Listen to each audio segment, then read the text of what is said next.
इज़हारुल्लाह साहब, कुछ तफसील बताएं कि ये वाकया कैसे और कब पेश आया। Thank you. अच्छा, ये सबसे पहले कि ये जो कन्वाई अटैक हुई है इसकी थोड़ी मुख्तसर मैं बताता हूँ कि ये लोग कन्वाई में क्यों जा रहे थे। कुछ हफ्ते पहले एक वाकया हुआ था वहाँ के मकबल इलाके में।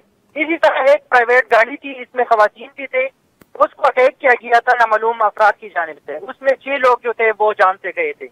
उसी से इसके बाद ये जो टेल पाड़ा चिनार रोड है ये मेजर मरकजी शाहराह है, इसको बंद किया गया था। इसके बाद एक पाड़ा चिनार के लोगों ने एक एहतजाज भी किया था, जिसके बाद ये कन्वाई वाला सिस्टम स्टार्ट हुआ है। कन्वाई में ये लोग इस तरह करते हैं 3-4 घंटे। इज़हारुल्लाह साहब, ये बताइएगा कि कितने अरसे से ये कॉन्वॉय का सिस्टम चल रहा है, जब वो वाकया हुआ और उसके बाद ये शुरू किया गया? ये कन्वाई वाला सिस्टम तो स्पेसिफिक इसमें बताऊं तकरीबन 2 हफ्ते पहले स्टार्ट हुआ। अच्छा, 2 हफ्ते से ऐसे लोग सफर कर रहे हैं। ये रोड मुकम्मल तौर पर बंद, तकरीबन 33 दिन जो है ये रोड मुकम्मल था किस्म ट्रैफिक के लिए बंद थी। इसके बाद कन्वाई वाला जो निजाम है ये स्टार्ट हुआ है। ये जो लोग थे, अभी ये बहुत बड़ी कन्वाई आ रही थी, ऑफिशियली सरकारी तौर पे तकरीबन 200 गाड़ियों की कन्वाई थी। और इसमें एक जो इलाका है उच्चत का इलाका है, वहाँ पे जो मुकामी लोगों ने मुझे बताया है उनके मुताबिक गांव के इलाके से और इस तरह लोग निकल आए, नामालूम अफराद भी, उन्होंने अंदाजुल फायरिंग की है गाड़ियों के ऊपर। और इसमें ऑफिशियली जो अभी बताया जा रहा है 39 लोग जो है इसमें इनके वो जान से गए हैं, जिसमें 3 खवातीन भी शामिल है। और सरकारी तौर पर अभी 13 लोग जो है वो जख्मियों का बताया जा रहा है, जो मुख्तलिफ वहाँ के मकामी अस्पतालों में मुंतकिल किया गया है।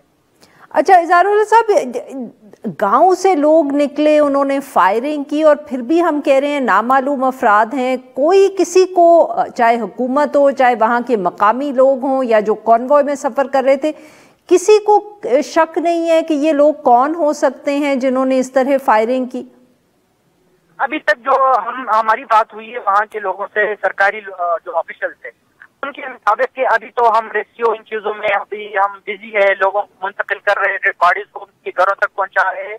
तो जो इब्तिदाई तफ्तीश है वो भी स्टार्ट कर रहे हैं। सरकारी तौर पे जो टर्म इस्तेमाल करते हैं वो उनके मुताबिक मिलिटेंट्स थे, शिद्दत पसंद थे, उन्होंने हमला किया है, फायरिंग की और लोगों को कत्ल किया है।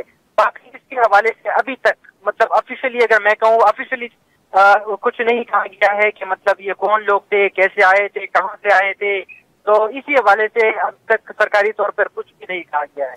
अच्छा, और ये बताएं कि वो जब ये कॉन्वॉय पे हमला हुआ तो उसके बाद क्या बाकी कॉन्वॉय जो था वो वहीं रुक गया है? ट्रैफिक का क्या बना है? क्या सूरत हाल है? क्या फिर से रोड के तो नहीं ब्लॉक हुआ?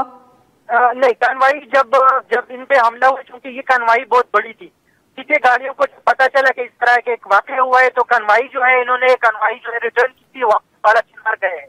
जो बाकी गाड़ियां थी जिनको अटैक किया गया था वो तो वहां पे थी, जिनमें डेड बॉडीज और जख्मी जो लोग थे, मकामी लोग, रजाकार, वो सारे वहां पे आए। रेस्क्यू के लोग थे, दिल्ली इंतजामिया के लोग थे, जो सिक्योरिटी फोर्सेस के लोग हैं वो आए, इन्होंने जो जख्मी है इनको मुंतकिल किया।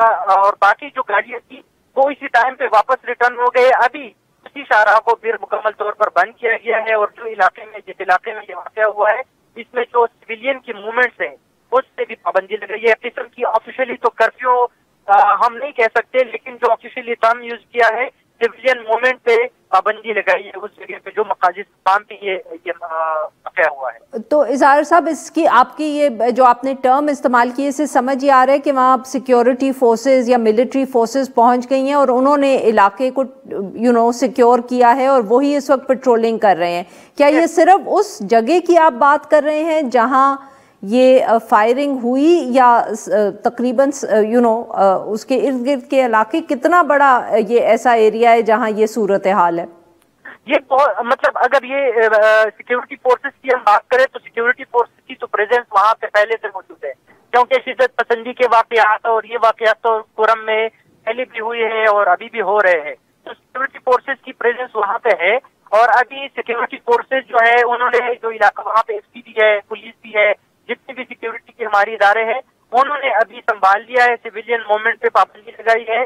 और इसका मकसद बुनियादी यही हो सकता है कि आम लोग जो है वो अभी तक बाहर ना निकले, क्योंकि वो अभी एरिया को क्लियर करेंगे। जाहिर बात है, इस तरह का वाकया हो जाए तो प्रोटोकॉल ये होता है कि उस एरिया को पहले क्लियर करते हैं, इसके बाद सिविलियन को इजाजत वो देते हैं कि या तो वो बाहर निकल सकते हैं या जा सकते हैं बाहर। तो वही प्रोटोकॉल को फॉलो करते हुए सिक्योरिटी जो जिनकी सिक्योरिटी के इदारे हैं वो अभी संभाल रहे हैं उसी इलाके को। बहुत